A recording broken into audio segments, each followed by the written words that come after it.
he certainly didn't consult with us. Under normal circumstances, the Treasury Secretary consults with the committee, and we've heard nothing from him on this. Can I ask a question about USAID? Last question, and we'll let Brian take USAID. Yeah. Now, your former colleague, Senator, now Secretary Rubio, said today of USAID, he said, my frustrations with USAID go back to my time in Congress. It's a completely unresponsive agency and it's supposed to respond to policy directives to the State Department, and it refuses to do so. I know that some of you all have good relationships with him. Have you tried to reach out to him today about USAID?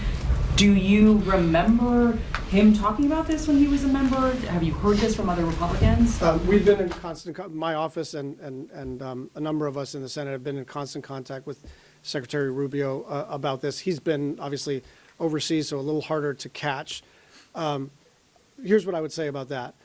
If there is an opportunity to look at reform, I am all ears. I'm now the ranking member of the SFOPS subcommittee. Lindsey Graham and I had a conversation about the kinds of reforms that were being contemplated by the Secretary, but we cannot have a negotiation when the whole agency is illegally shut down. If the agency is reopened, then we can start acting like adults again and have a negotiation, but right now they've illegally shut down all foreign aid. One other point of fact for you is we passed the Foreign Assistance Appropriations Bill in Congress last year. It was completely, everyone voted for it on a bipartisan basis. Across the board, every single member, no one raised any issues that you just stated, no one.